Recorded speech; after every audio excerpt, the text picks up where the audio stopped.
Para que o Espírito Santo nos leve ao arrependimento, nós devemos estar sensíveis à sua atuação. Na verdade, irmão, nós devemos permitir que o Espírito Santo nos leve ao arrependimento. Quando sentimos o peso do pecado e permitimos que o Espírito Santo nos leve aos pés da cruz, devemos pedir perdão a Deus, certos de que o Senhor é compassivo e bondoso, tardio em irar-se e rico em misericórdia, conforme Salmos 103, 8. Essas verdades foram escritas pelo próprio Deus, depois que a sua nação escolhida o entristeceu. O evento narrado no livro de Êxodo, no capítulo 34, dos versos 1 a 11, mostra a disposição ativa do Senhor Deus em perdoar o povo, resgatando o relacionamento ferido pelo pecado da idolatria, renovando a aliança. O que aconteceu? O que esse texto mostra? Moisés havia subido ao monte para buscar a lei de Deus, e agora o povo, na ausência de Moisés, achando que Moisés poderia nem voltar mais, praticou a idolatria. De que maneira? Fizeram um bezerro de ouro e adoraram o bezerro de ouro. Quando Moisés voltou com as tábuas da lei, com as tábuas da aliança, ele viu o que estava acontecendo e irou-se e arremessou as tábuas e quebrou as tábuas, mostrando assim fisicamente, concretamente, que a aliança com o Senhor Deus havia sido quebrada. Bem, então agora o povo estava separado de Deus, não havia mais como honrar a aliança. Mas agora o que acontece? O Senhor Deus propõe perdão e a restauração. O Senhor diz pacientemente para Moisés: traga mais 2 tábuas, eu vou escrever novamente. Veja a disposição do Senhor. O povo havia se afastado, o povo havia cometido a idolatria, o povo havia pecado grandemente contra Deus. Mas o Senhor estava disposto a fazer tudo de novo. Traga a pedra lavrada, que eu vou escrever novamente. O Senhor desceu da nuvem junto com Moisés. E agora, então, quando o Senhor desceu da nuvem, Moisés proclamou o nome do Senhor. O nome do Senhor que expressa o caráter. O caráter do Senhor. Qual é o caráter do Senhor? Ele é compassivo, clemente, longânimo, misericordioso, ele é fiel. Ele perdoa a iniquidade, a transgressão e o pecado. Ah, mas então está bem, o Senhor perdoa sempre o pecado. O Senhor não perdoa o culpado, o Senhor não inocenta o culpado.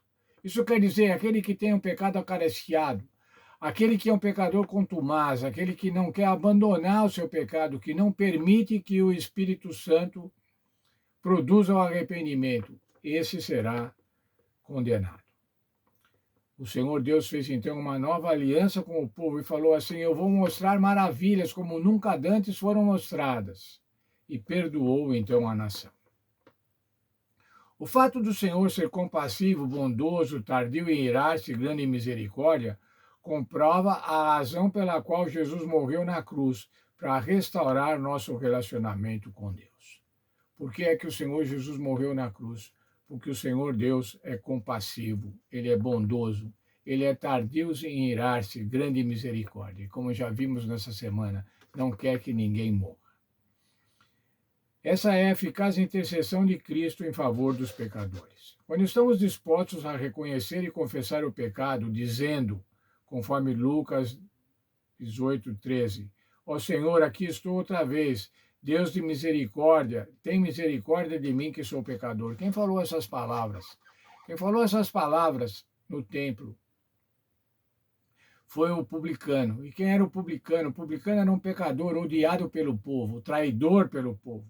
Mas o publicano diz assim: sê propício para mim que sou um pecador. Ele estava confessando o pecado. Nesse momento, Jesus, que já vinha atuando em nós e por nós, com o Espírito Santo, antes mesmo de clamarmos, vê o fardo e remove. Nossas cargas são postas no Calvário.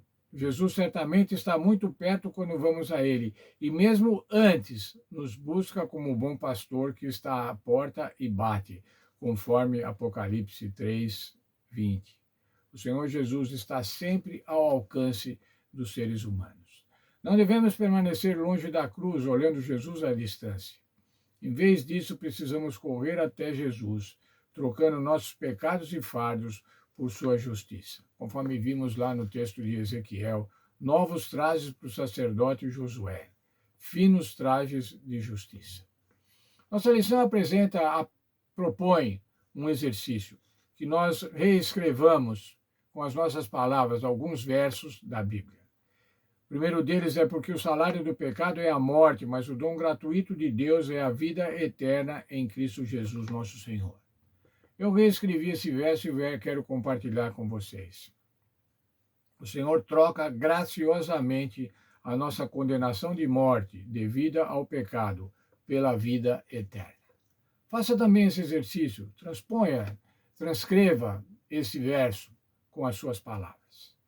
O outro verso é o seguinte: entretanto, onde foi ressaltado o pecado, transbordou a graça, para que, como o pecado reinou a morte, assim a graça reine pela justiça para conceder a vida eterna por meio de Jesus Cristo, o nosso Senhor. E eu escrevi assim: a graça do sacrifício de Cristo supera, perdoa todos os pecados. O último verso: mas Deus prova seu próprio amor para conosco, pelo fato de Cristo ter morrido por nós quando nós éramos ainda pecadores. E eu escrevi: o Senhor não esperou que merecêssemos o sacrifício de Cristo. O perdão e a graça é disponibilizado primariamente. O Senhor dá essa graça primária. Faça esse exercício, é um bom exercício de fazer. É bom quando a gente escreve. Quando a gente escreve, o pensamento fica mais fixado. A gente passa a entender melhor. Reescreva, faça isso, reescreva esses 3 versos. Que o Senhor te abençoe, que o Senhor te abençoe neste dia, que o Senhor te abençoe no estudo que estamos tendo nessa semana sobre a graça, sobre o perdão, sobre o arrependimento e a graça do Senhor Jesus.